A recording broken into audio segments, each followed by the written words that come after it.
Hello, friends. Hello, friends. A tradition unlike any other. Oh, my goodness. In your life, have you seen anything like that? There it is! Adam Scott, a life changer. Mashed potato! Here it comes. Now, Druids, I've got some great news for those of our listeners out there who, like me, love a matte black finish on your clubs. As our great mates at Cobra have introduced a sleek all-black colourway of its popular LTDX drivers. The LTDX black drivers possess the same performance and design features as the standard LTDX models, but with the addition of a striking matte black finish on the crown and sole and grey stripe details. And in more good news for those black finish lovers, Cobra has introduced a second colorway with the King Cobra Black Wedge. The wedge features a satin black QPQ finish, which is highly durable and helps reduce glare in the sunlight. The LTDX black drivers and wedges are available now. So for more information, visit cobragolf.com.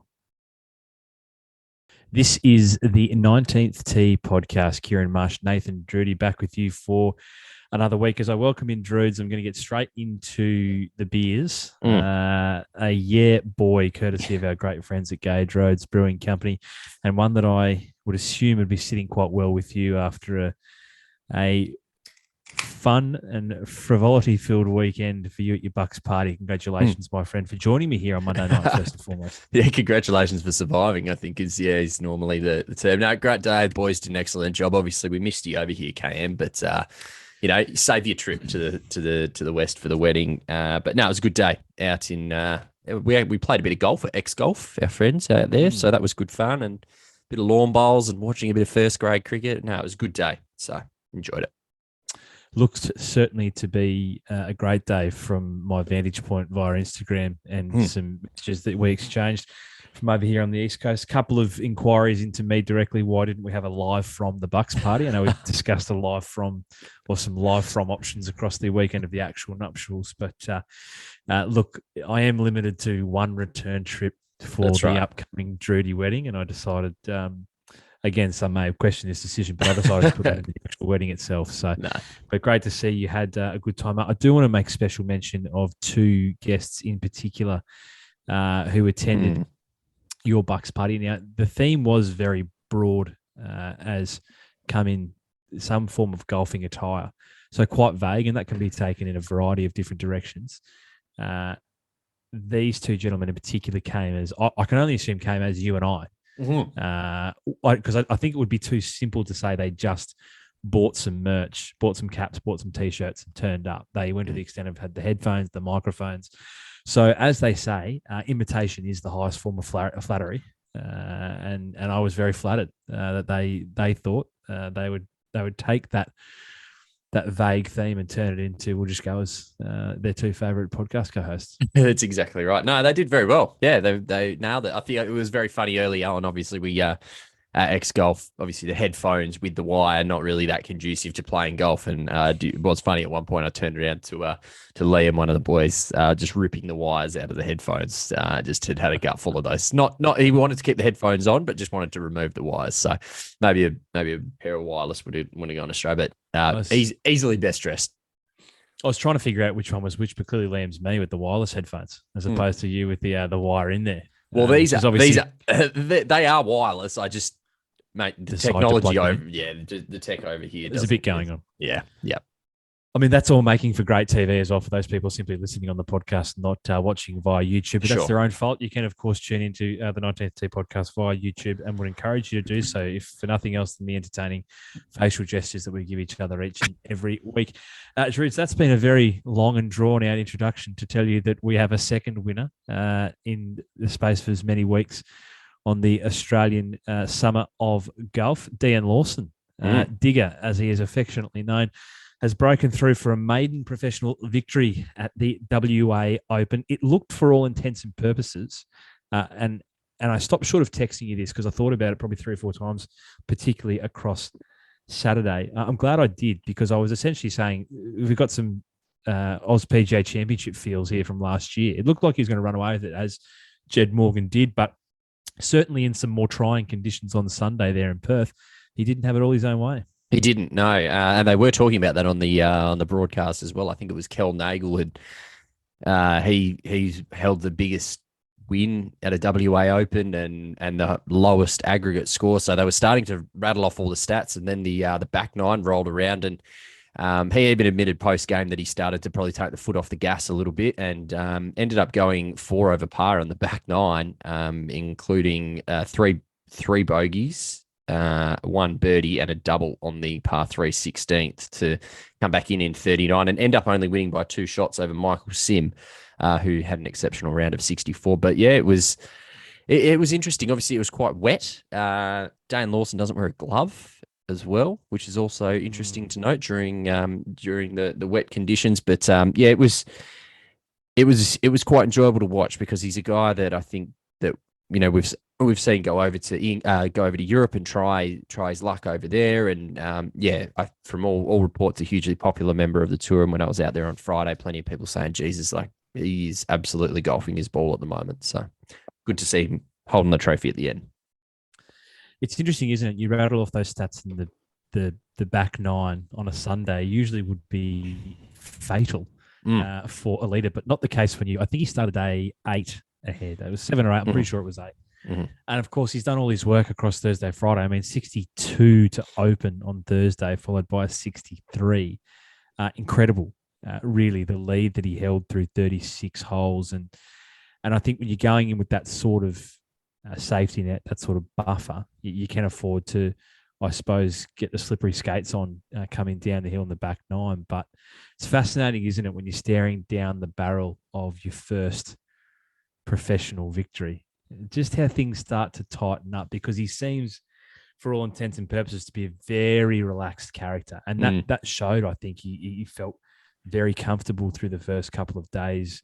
Not much was phasing him, because the golf course was certainly asking questions of a lot of players that he seemingly had the answers for. But just that added pressure when you make the turn and you've got 9 holes standing between you and lifting a trophy for the first time, it's fascinating to see the effect it has. Yeah, and I think big part of it as well was that Michael Sim, who was really the only competitor to him at the time, was in the group ahead. So with all due respect to Jeffrey Guan and Laurie Flynn, they weren't really mounting a challenge in Deyen's group, in Deyen's group, I believe, in the last group there anyway. So it was obviously he didn't really know what was going on. Obviously, Michael Sim up ahead was playing quite nicely. He had a 6 under par, as I mentioned, and only ended up falling short by a couple of shots. So yeah, quite interesting. Many comments made about Deyen Lawson over the week. Comparisons to obviously Mark Leishman, Shane Lowry, in terms of looks. If those two had a baby, would this be Deyen Lawson? Quite possibly. But yeah, no, from all reports, a hugely popular guy on the tour as well. And I think someone that people were quite happy to see holding the trophy. He's, I think, it probably meant quite a bit more to him than what he gave you and Porter in the post-game interview as well. I think, he said it was still sinking in. So good for Deyen. Doesn't give much, old Dean, in the interview afterwards. I was, we did reach out, as we like to do with each and every one of the winners, and we are yet to hear back. But even if we were to, and hopefully we still would, love to have him on the show. I don't think it would be one of our longer ones. He's a pretty to the point man. I saw an interview that he did. I mean, obviously, caught the great work that Ports was doing on the course, as he always does. But I caught an interview. I think it might have been after Friday's round that another good friend of the program, Tony Webeck, did on the PGA Tour of Australia's social accounts. And geez, they covered some ground in a video that couldn't have been more than 62 or 63 seconds. They got through a lot of questions. Yeah, it's exactly right. I think what you see is kind of what you get, I think, with Deyen. So, but he's got the security set pretty high on the old Instagram profile. Can't tag him in anything unless he follows you.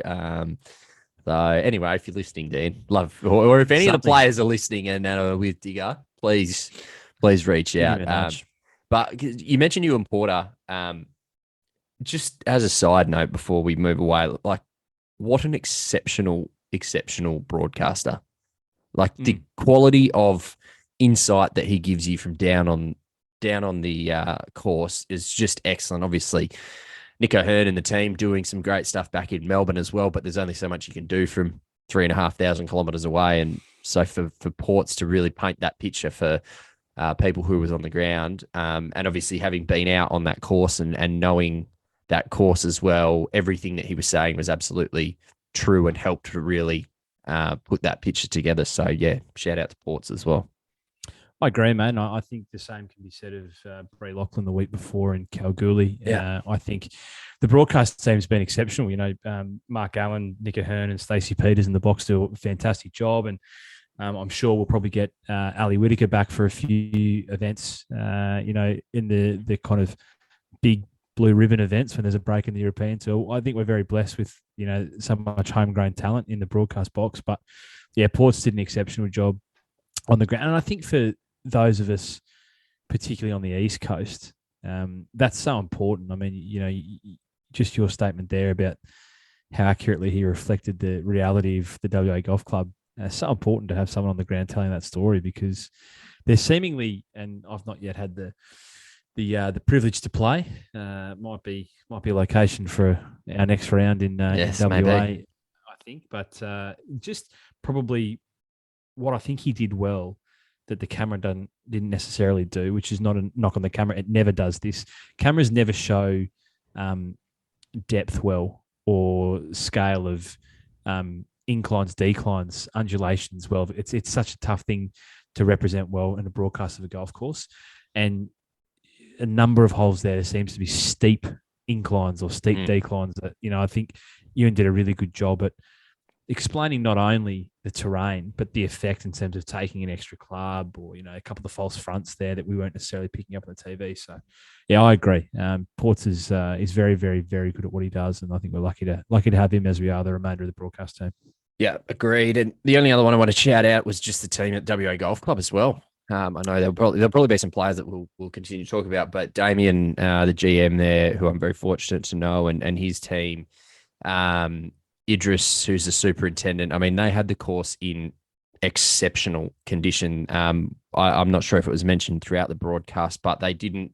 They've only recently just completed a renovation on the 18th hole, moving a whole bunch of bunkers, and there's one that plays significantly uphill. It is only it's a par 5 coming in, and I don't think it's the longest par 5 on the course, but it's significantly uphill. And the team out there did an exceptional job. They had marquees up. They had a wonderful sort of corporate area over the balcony, which overlooks the putting green, and the 9th hole coming in overlooks the city. It was fantastic. They did a wonderful, wonderful job, and I think it was reflected in the crowd numbers. I was out there Friday, Arvo, and they barely could park on any of the streets surrounding the course, and there would have been at least 100 to 150 people watching Hayden Barron, Jared Felton, and Brett Rumford walk around on a Friday afternoon, which was fantastic, and the numbers only ballooned over the weekend as well, even with a little bit of inclement weather. So, yeah, shout out to the team at WA Golf Club. Yeah, I was really impressed. I mean, it's obviously a course that you've sung its praises for a period of time now, and despite everything I've just said about broadcast not often doing the best of jobs at displaying the unique nuances of a course, it came up really well on the TV. I think it looked fantastic. I really enjoyed as well, you know, again, for the benefit of those back here, the pieces that they were doing with the local players, particularly Hayden Barron on each hole, kind of, you know, recording a bit of a walkthrough, and those guys, particularly Hayden at that course, you know, he knows it like the back of his hand, right? So I think, yeah, it was the way they did it is so, you know, it's so important when you're playing tournaments on the other side of the country. We often joke about it. We joked about it a lot when I lived there, mate, that it's almost a sense of pride being that far away. But when you're trying to project, you know, a tournament at a place where majority of people will never have seen, let alone played, they're tuning in. I think they painted a really, really good picture, certainly as best they could. And I think it added an element to the tournament, certainly from a viewing perspective. Agreed. And if people want to become a member of the WA Golf Club, you can't. There's a waiting list. So I reckon it'd be one of the only clubs in WA at the moment that would have a waiting list. They've done a fantastic job off the back of COVID. Was there any other players that you wanted to single out here? As we maybe run down the leaderboard a touch. Look, yeah, there's probably a few. I think first and foremost, we've spoken and mentioned his name a bit, but Michael Sim, 64 on Sunday, Perth boy too. So I'm sure there would have been a few people just raising the eyebrows a little bit. I mean, 8 seemed insurmountable at the beginning of the day, but he was playing out of his skin. And Simmy's one of those guys. He just won't go away, really. And I say that with as much respect and almost in an endearing way. But for so long now, we've been talking about this wave of talent coming through, and you've still got these guys, Simmy. He'd probably belt me if he heard me say it, but Pikey I'd probably regard in that respect. There's guys that just continue to show that you can't count the journeyman, probably the most respectful way to put it. You can't count them out because they still have a lot of good golf left in them. Well, that's right. And, currently sitting third on the order of merit as well. And I know it's only two tournaments in, but it's a great start for him. And obviously, we haven't spoken to him, so we don't know what his career aspirations are right now, but you can only put your best foot forward. And he's certainly done that in 2 events here in WA. So yeah, really good showing. Big crowd sort of following around all week. And yeah, there probably was a little sense of belief maybe on the back nine when the wheels started to fall off a little bit for the Deyen Lawson that maybe Simmy might get himself into a playoff, but wasn't to be. And then the other one I probably want to single out here, I did mention his name, Druids, in the preview of the first half. I said I said it was a name that I thought was going to feature heavily, maybe not necessarily this early, but certainly towards the back end. And he's already starting to buck his head, and that's young Jeffrey Guan. Like through 2 tournaments, he had some impressive rounds that necessarily putting 4 together in Kalgoorlie. I think he held the lead at one stage in Kalgoorlie, if I'm not mistaken, for at least a couple of holes, maybe in the second quite or possibly third round. He was very good again. Very, very good. And I think will only be far better for the experience of playing in a final group for the first time at a professional tournament. I continue to be impressed by the young amateur from Sydney. Well, he was the 36-hole leader, I think, at the WA Open last year. I think we spoke about that, but he's probably got one of the most pure swings out there at the moment. He kind of set a little bit of a statement early in terms of the first hole at WA Golf Club is a lengthy par 3, 213 meters. I think it was playing on Sunday, and just used the slope to absolute perfection to knock it to about 4 feet and put it in for birdie early. And he was a fair distance back. I think he might have been maybe 10 shots back off Deyen Lawson. But yeah, just a freak of talent at the moment. Like, there's no other better way to describe it. And they often cross down a Ewan Porter, who had obviously seen Jeffrey Guan play a lot through his series that he's rolling out at the moment. So yeah, they've been exceptional, and he is only going to get better, as you say. And the sky's the genuine limit. I know we've said it about a lot of these young kids that are coming through, but he could be scary good.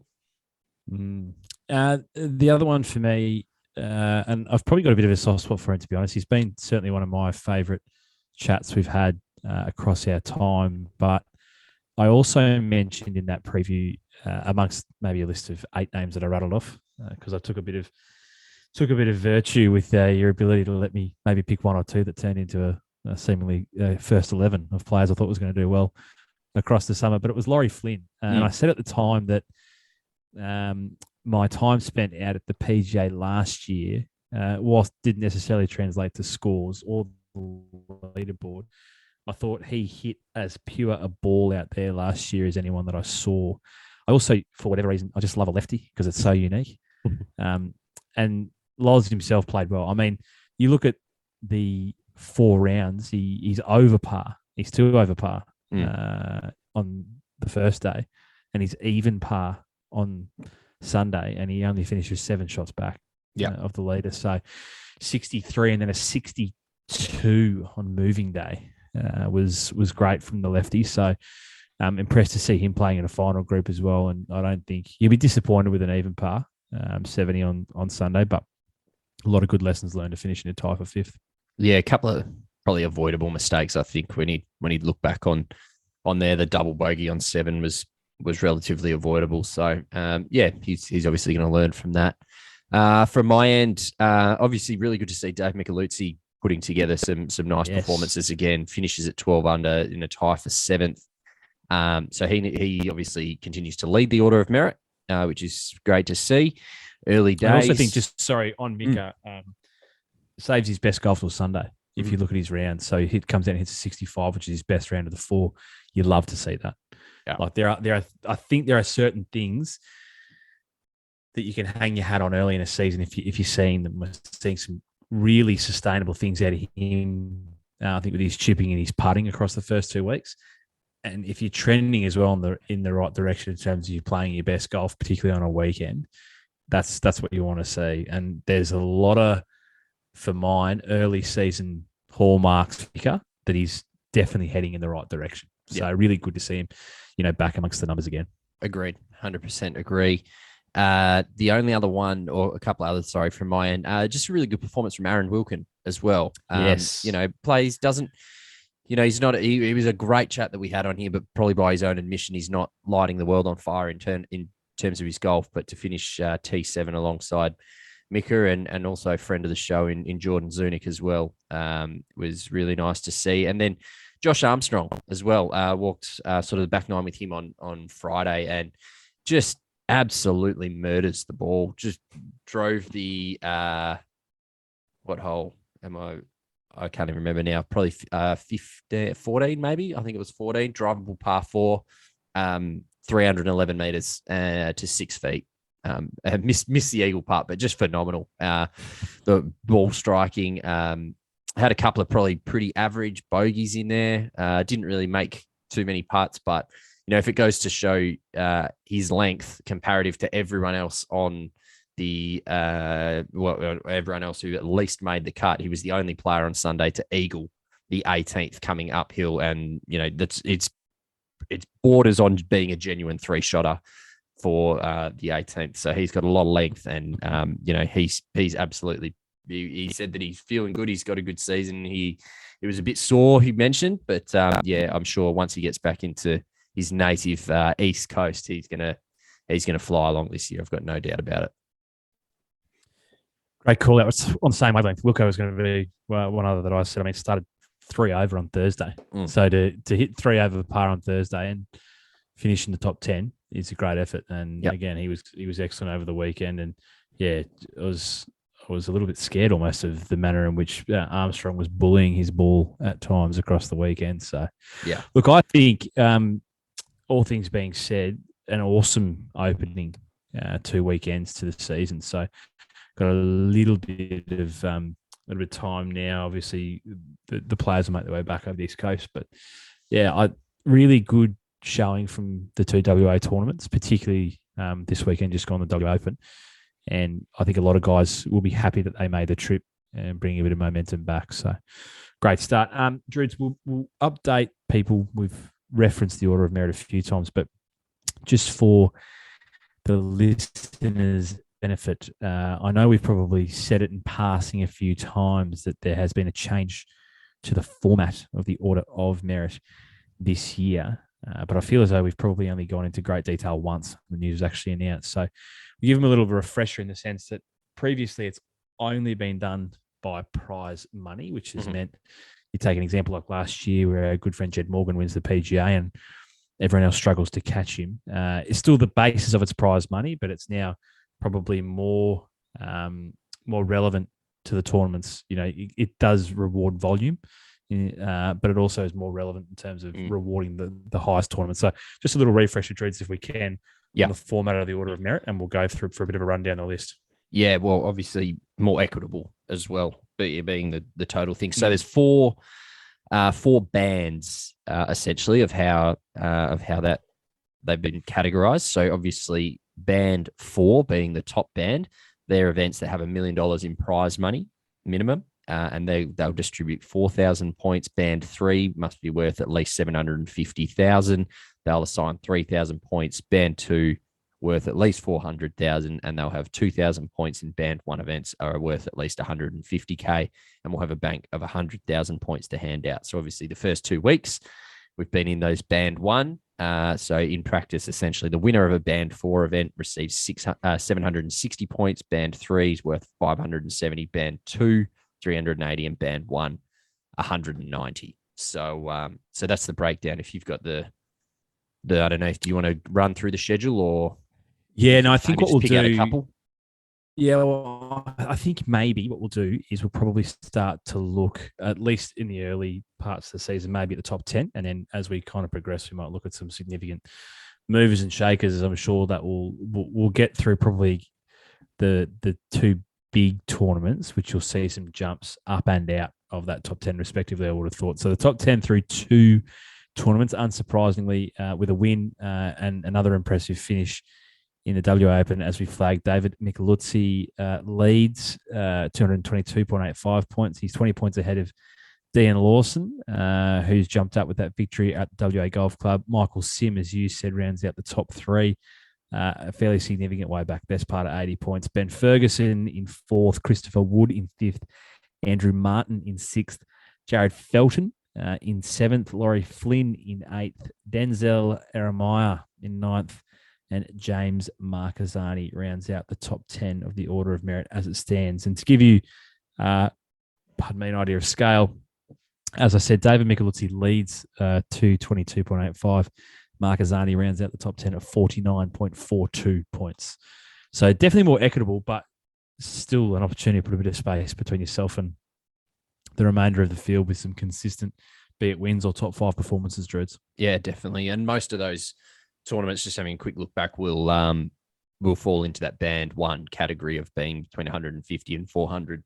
Excuse me. Only I think it was the New South Wales Open and maybe the New Zealand Open are 400 plus, and then obviously you got the 2 big events being there, which will fall into band 4. I don't think there's anything in band 3 at this point in time. So probably playing on that smaller scale in terms of points, but definitely more equitable and a great decision. And just hearing a few murmurs around the grounds on Friday, everyone was much happier to be playing for points rather than cash in terms of order of merit. I bet. Anything else No. from the WA Open? I think that's probably enough. Yeah. Where do we go from here? We got a break this week, or yes. No, we do have a back break, in I action? believe. I believe we have a break, and then we got the Vic PGA. I think it's in 2 weeks' Yeah. time. You're 3 weeks. 3 weeks. You're 100% right. 10th to the 13th of November, Moona Links. So yeah, that's 3 weeks. Nice little break. What it does do is give an opportunity for players to get home who have been competing in Q schools around the world, which we'll touch on momentarily. So I'm sure that's probably why it's been worked in. But that's good. We should have a very, very strong field, I would assume, for the big PGA as we creep ever so closer to the 2 biggies, the Oz PGA and Oz Open. Druids, to the PGA Tour. Now, I posed a question last time we spoke. It was a question without notice. It was a question you gave considerable thought to. The question was, are we seeing the best portion of golf of Rory McIlroy's career? You pondered it for a while. I think you landed on most consistent. Yes. It was in the conversation for best, but certainly the most consistent. It's been proven again. He's a winner for the 23rd time on the PGA Tour, 31st time worldwide, and he reascends to world number 1. Rory defends his CJ Cup title, and in doing so, I think really accentuates the conversation we were having. I firmly believe that we are seeing the very best golf of his career right now.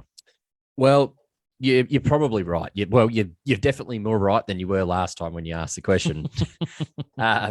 What I will say up front is that I did not watch any of this because obviously I was watching the WA Open all day Sunday, and Saturday was completely out of the question for watching golf. So right off, I think they tend to call it. Yes, but I mean, looking back at some stats and some highlights, I mean, it is a really impressive performance in the terms that he led the field in strokes gained tee to green and finished, and I say only 18th in strokes gained putting. So it feels like he's still got an element of improvement that he can make in amongst himself in that putting game. And if he manages to turn that just even up another little notch, I think we're in for a very, very scary Rory. He's going to obviously feature heavily in terms of majors next year as far as predictions from people. I mean, everyone's obviously going to want him to win the Masters, and he's always a lovable bet for the Open and any major, really. But I just come back to the point, KM, and probably really where I sit with Rory is just to continue to do all of this in the face of what he is doing for the tour in terms of going out there and facing the short balls from everyone. It's incredibly, incredibly impressive and goes to show the mental strength of the man. And the mental strength probably in the last 2 years has maybe been something that we've kind of questioned. That's really where I round out on Rory at the moment as he chalks up with number 23, I think you said. 23 on the PGA Tour, 31st worldwide. Only 12 players now in the history of the game with more PGA Tour wins and more majors than Rory McIlroy. Let me roll off some of these names. Tiger Woods, Sam Snead, Jack Nicklaus, Ben Hogan, Arnold Palmer, Byron Nelson, Hagen, Phil Mickelson, Tom Watson, Gene Sarazen, Lee Trevino, Gary Player.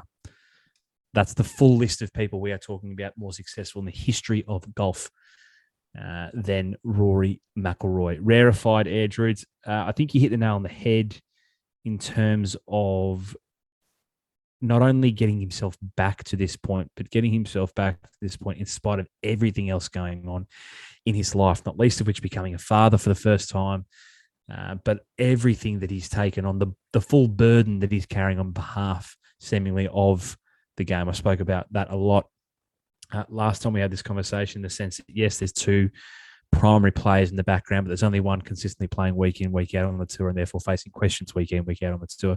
The other, yes, he's the greatest player of all time, but has been a recluse in this situation, right? So has that luxury and can do that.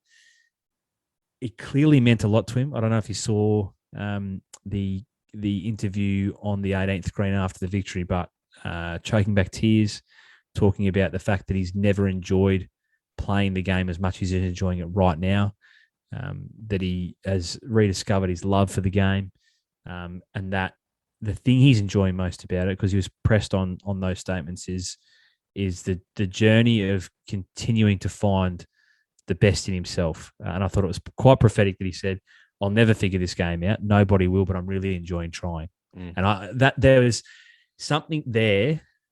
You know, I only have to cast my mind back 2 years. We were having quite literally the polar opposite conversation about this individual. His eyes were almost devoid of life. It was sluggish.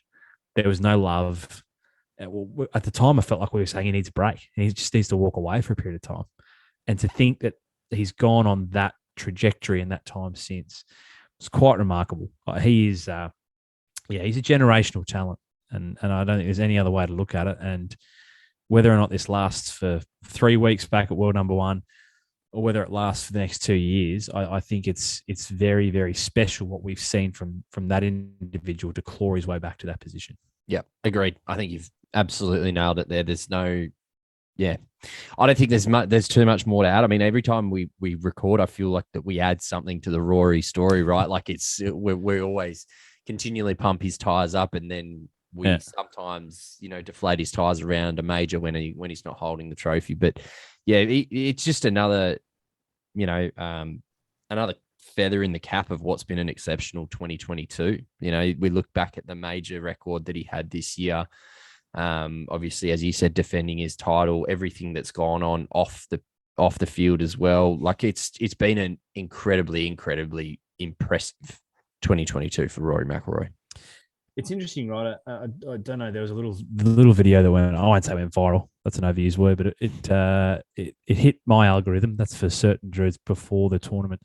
I'm not sure if you saw it, but he was doing his scheduled press appearance on, I think it might have been Wednesday. It might have been the day before the start of the tournament. And young Tom, choo-choo train, Tommy Kim, didn't bust in. He probably subtly made his way into the back of the press conference and took a question. So put his hand up. The microphone was brought over to him, and he asked Rory a question. And it was about how he handled early success and how he's managed to translate that into the remainder of his career. And gave it. I mean, I thought it was an excellent question from a guy who's now a two-time PGA Tour winner.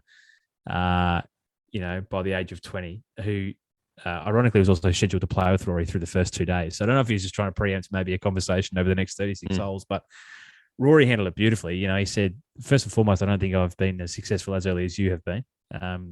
He said it's harder to stay at the top than it is to get to the top, which I thought was enormously prophetic when you consider he's now back at world number one, having by virtue of winning this tournament and Scotty Scheffler not having his best weekend. So he's now back at that grind of I have the target on my back. I'm the sought after player, and that's going to be harder than probably what the last 2 years have been back to get there. And then his third thing was his time. He said, you've got to remember what got you here, and that was hard work. Because he actually looked at Tom Kim. He said, I can count 6 sponsor labels on your shirt that you're wearing right now. That's 6 people who want 6 bits of your time, and it's only going to get worse. But you've always got to make time for what got you to where you are now, and that's just love and practice for the game. But he is a treasure, I think, where he's kind of grown himself to. It's very, very special, I think, what we have in front of us, and hopefully we see it for a long time to come. Because all too often we only appreciate this as much as we've done with Tiger after the fact that we're on the down, right? Yep. We never appreciate it when it's still rising. It's when it's on the down. So I hope we can. 2 little stats I just want to rattle off about Rory before we cross that off. So these 2 stood out to me the most. The first is from Kyle Porter. Unsurprisingly for me. Love me a little Kyle Porter corner of the golf Twitter. He tweets today, how hard is sustained greatness? Only 3 golfers have had 10 plus year gaps between stints at number one. Tiger, 17 years between his first and most recent appearance at world number one. Greg Norman, funnily enough, at 11.5 years. And now Rory at 10.5 years. The next closest, Nick Faldo and Dustin Johnson, both at 3.5 years. So that's incredible that, he joins Tiger and Norman as having double-digit figures in terms of years in this the space between his first world number one and last world number one. That's, I think, a picture of the sustained success that he's enjoyed. And I think maybe, Drews, what illustrates that in even better terms is this, which was the top 10 in the world when he first ascended. Did you see this today? I didn't see. I saw a similar tweet, but it wasn't about Rory. Yeah. So this was the top 10 when Rory first reached world number one at the Honda Classic in February of 2012, and their current ranking. So Rory, number one then, number one now. Luke Donald was number 2 in the world. He's currently 568th. Lee Westwood was number 3, currently 107th. Martin Keimer was number 4, currently 399th.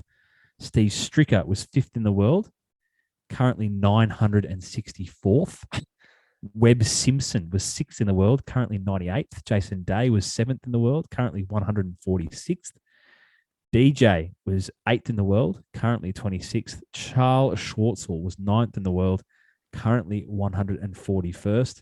And the kicker, the world number 10, Drews, back in 2012 when Rory first ascended to world number one, the world number 10 was Hunter Mahan, who's currently 1,874th ranked player in the world.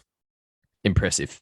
Very impressive. Absolutely incredible what he has managed to do in that space of time. Yeah, he's something else. He is. He's an absolute gem. Nothing too much else for me from that tournament. We didn't have too many Aussies in the field. Jason Day, to his credit, showed a little bit of form. He jumped up 7 spots with a 67 on Sunday to finish in a tie for 11th. Cam Davis started well, 66 through Thursday, Friday. He was sitting in the top 5 comfortably and then slid 73-70 across the weekend to finish in a tie for 13th. and I'm just making my way down. I think they were That was it, I probably think. the only two Aussies in the field. Yeah. And then maybe the only other one for me worth mentioning, John Rahm bobbed his head up, which I think is exactly what you'd expect from John. Now he'll go quietly into the back end of the European. I'm sure going on a run at the European Tour Championship in the next couple of weeks. Re-emerge on the other side, Hawaii, play well, and we'll be talking about him come the first major next year. Yeah, exactly right. He's just gearing up. It's just warming the engine up for John Rahm. That's all it is. Isn't he? Yeah. That's the PGA Tour, Drudes. Pardon me. Briefly wanted to mention the LPGA Tour for two reasons. First of all, they were playing the BMW Ladies Championship in South Korea. The men were playing the CJ Cup in South Carolina at the Congaree course, which I really enjoy watching. I always enjoy watching firm and fast conditions and the challenge they present. I'm still trying to wrap my head around why it was okay for the women to play in South Korea, but not the men. Yeah, I'm not sure. Doesn't, and I don't get me wrong. It was a great tournament, and the reason I bring it up is Lydia Ko won for the 18th time on the LPGA Tour. But yeah, I couldn't really wrap my head around the difference. But CJ is a big South Korean company, like a massive South Korean company. It didn't make any sense at all. Like, no. I don't know. Maybe does South Carolina have a large Korean population that they're trying to get some brand exposure into? I wouldn't have thought so. Wouldn't have thought so. No, it was just an odd decision.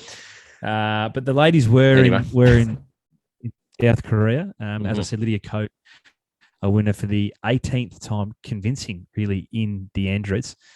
She was, I think, a 5 or 6 stroke winner there on the LPGA. So very, very comfortable for Lydia. Sorry, it was 4 strokes over Andrea Lee in the end. There, Hannah, 4 bogeys for the whole tournament. By the way, she's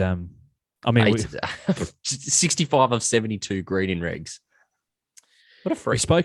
We just literally spoken about Rory's resurgence. We've spoken a lot about it, but we have kept a close eye on Lydia Ko. Her return to form is a great story in women's golf, more broadly in international golf, but obviously a soft spot for her being a Kiwi and an incredible, one of the most blistering starts to any career, male or female, in terms of emergence on the scene.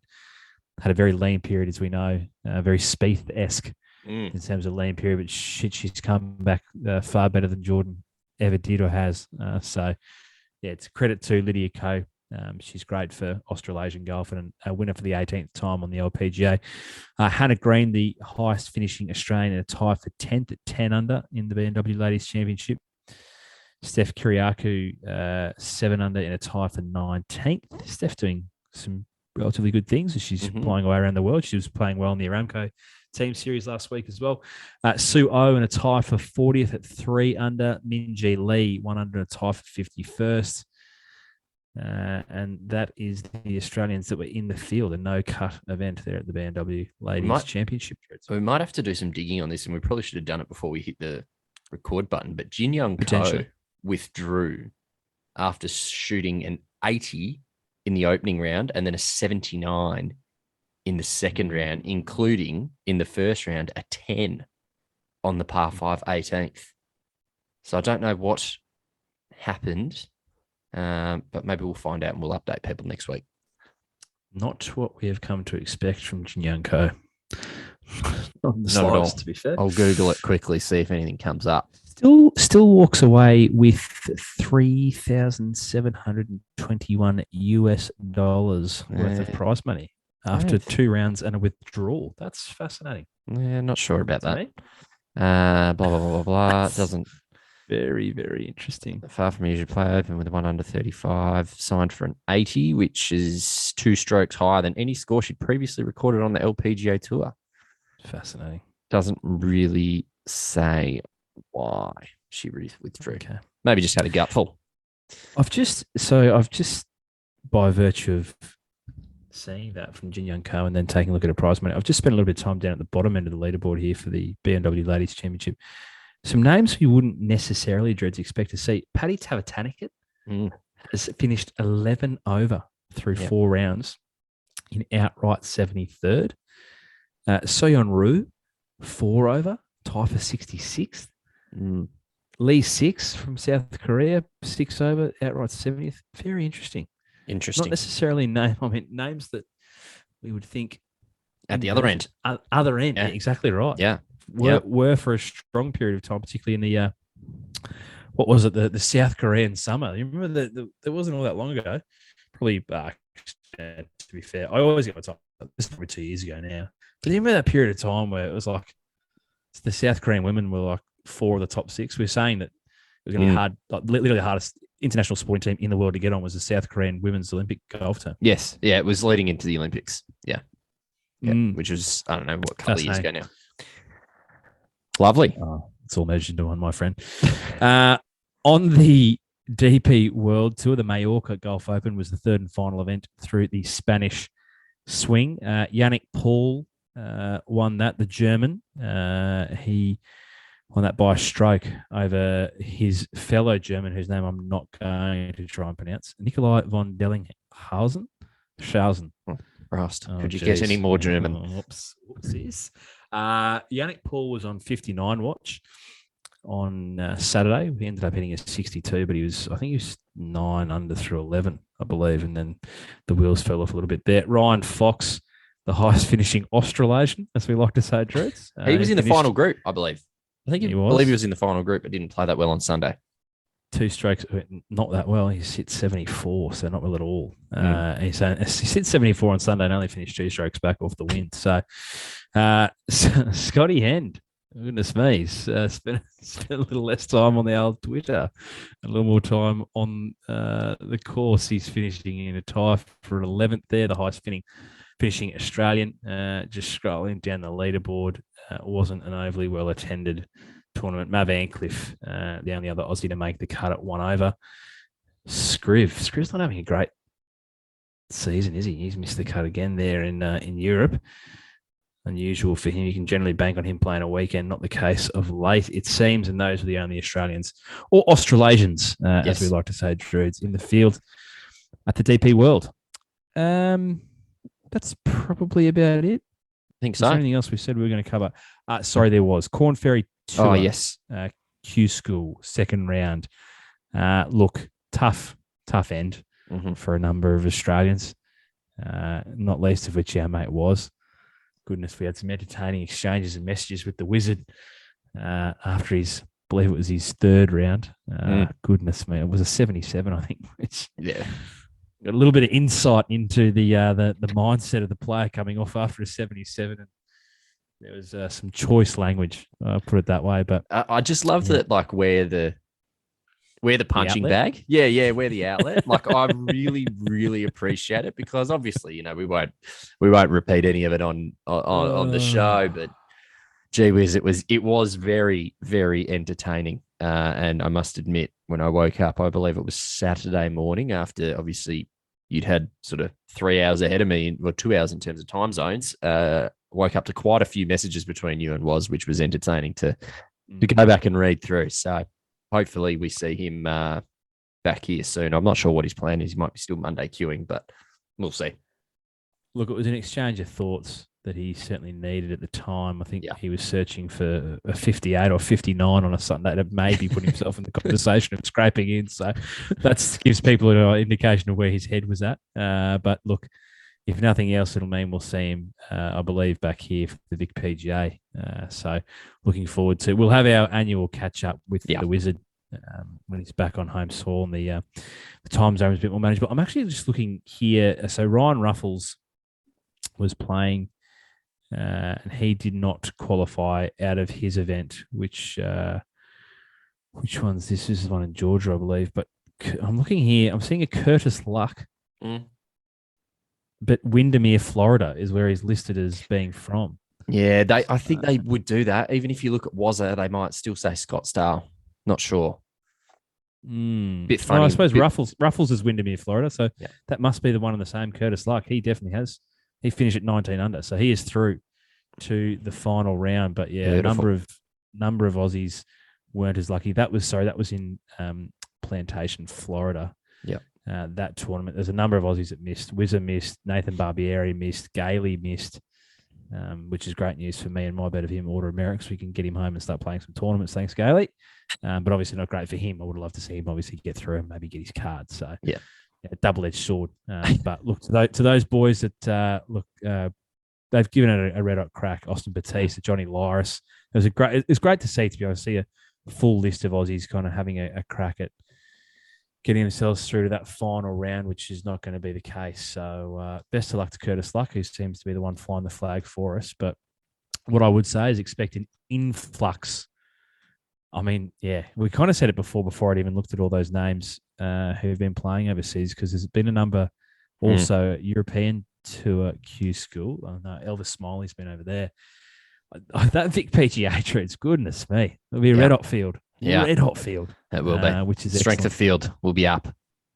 Yeah. I think it'll be interesting to see the distribution of order of merit points after that one. I think that'll be fascinating.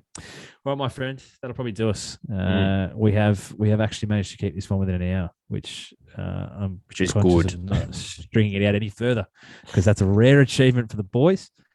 It's been wonderful to have your company again. It's good to see you in one piece, mentally, physically, emotionally, after your big weekend. And look, we'll be back in. He's got a few things planned in the coming weeks. We've got one I had to put on the back burner last week. A few sick children at home, but there's a tournament, Drews, that's popped up in my search function. The algorithms know me well on Instagram. The Cathedral Invitational, which is happening at the Cathedral Lodge. It's a beautiful course. It's about an hour and a half northeast of Melbourne, down in Victoria, and it would be fair to say it's drawn some impressive names. So we're looking to get one of the founders of this tournament on in the coming weeks, and I'm sure, as we say, we'll catch up with the Wizard as a few of the other boys start to come home, and we'll get some catch-ups in the diary. So plenty to come, Druids. We are right at the very beginning of this Australian summer, and we will be your one-stop shop for the latest news, views, and interviews across the summer. I just came up with that then. I hope you like it. All right, mate. We'll catch you next week.